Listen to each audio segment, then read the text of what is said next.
महाराष्ट्र में उद्धव ठाकरे की सरकार गिरने के बाद आदित्य ठाकरे बहुत ही बुरी तरीके से फंसते हुए नजर आ रहे हैं। अब उद्धव ठाकरे की ही पार्टी में जो कुछ टाइम पहले मंत्री थे, बड़े नेता थे, अब वही जो है उद्धव ठाकरे और आदित्य ठाकरे की पोल खोलना शुरू कर दिए हैं और वो जाकर एकनाथ शिंदे के साथ में गुट में शामिल हो चुके हैं। अब इन्हीं सब चीजों के बीच में राम कदम ने आदित्य ठाकरे को लेकर एक बहुत ही बड़ा खुलासा किया है और उनके ऊपर जमकर निशाना साधा है। लेकिन सबसे बड़ी बात कि यहाँ पर राम कदम के द्वारा क्या खुलासा किया गया है वो मैं बताऊंगा, लेकिन उससे पहले आपको बता दूं कि जो आदित्य ठाकरे हैं, जो कि कुछ टाइम पहले जब सुशांत सिंह राजपूत की डेथ हुई थी तो उस टाइम इनके ऊपर एक के बाद एक कई बड़े आरोप लगे थे और बताया जा रहा था कि जल्द ही इनके खिलाफ में कार्रवाई करना चाहिए और इनको गिरफ्तार भी करना चाहिए। लेकिन आज तक सुशांत सिंह राजपूत केस में ऐसा कुछ भी नहीं हुआ, ना ही दिशा सालियान केस में आदित्य ठाकरे के खिलाफ में कोई कार्रवाई तो नहीं हुई। लेकिन ये जरूर है कि आदित्य ठाकरे के ऊपर सुशांत सिंह राजपूत और दिशा सालियान केस में कई बड़े आरोप लगे थे। और अब जैसा कि जब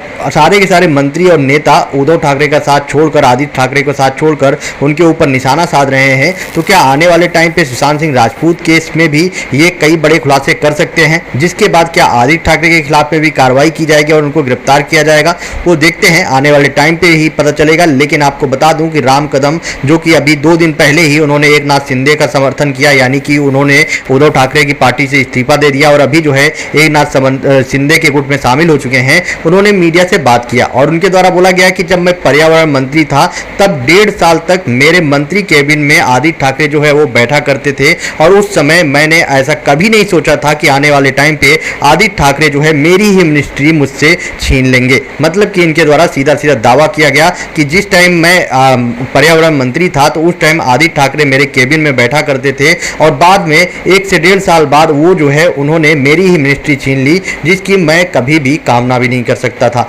उन्होंने बोला कि जो मुझे चाचा कहते थे, आगे बढ़कर मेरी सेवा वकाई करते थे, मैंने अपने पूरे जीवन में इस तरह की राजनीति कभी नहीं की। दरअसल कोई बाहरी व्यक्ति मंत्री के केबिन में बैठकर इस तरह बैठक नहीं कर सकता, लेकिन चूंकि आदित्य ठाकरे उद्धव ठाकरे के बेटे थे इसलिए मैंने उनको कुछ नहीं कहा। मैंने पर्यावरण मंत्री रहते हुए प्लास्टिक पर प्रतिबंध लगाने का फैसला लिया, लेकिन आदित्य ठाकरे को श्रेय देकर उनका कद जो है बढ़ाया गया, फिर भी मैंने कुछ भी नहीं बोला। राम कदम ने इल्जाम लगाया आदित्य ठाकरे के ऊपर कि आदित्य ठाकरे ने जो ये प्लास्टिक प्रतिबंध लगाया था वो पर्यावरण मंत्री बनने के बाद, ये श्रेय जो है आदित्य ठाकरे को दिया गया था, जबकि इस पर रियल में उनके द्वारा इस पर फैसला लिया गया था। यही नहीं, राम कदम को टेलीविजन पर रोते हुए भी देखा गया, जहां उन्होंने ठाकरे से पूछा कि वह कितने लोगों को शिवसेना से बर्खास्त करेंगे। कदम ने उनसे आत्मनिरीक्षण करने को कहा। 50 विधायक और 12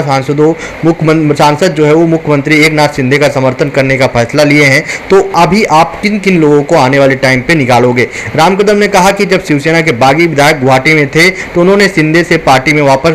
जाने के बारे में बात की थी और शिंदे जो है वो सहमत भी हो गए थे, लेकिन प्रयास विफल हो गया क्योंकि ठाकरे के आसपास के लोगों ने विधायकों को गाली देना शुरू कर दिया, जिसकी वजह से बात काफी ज्यादा बढ़ गई और ये जो प्रयास है वो पूरी तरह से विफल हो गया।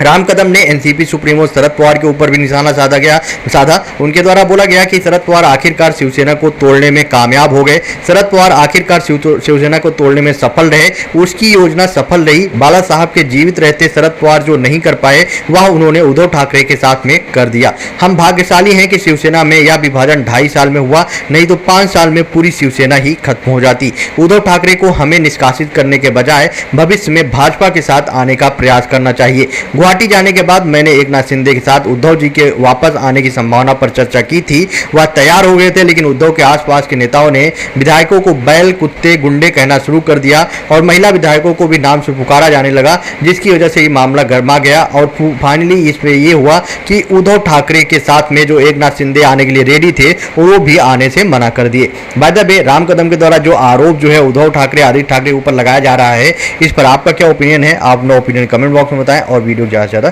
शेयर करें।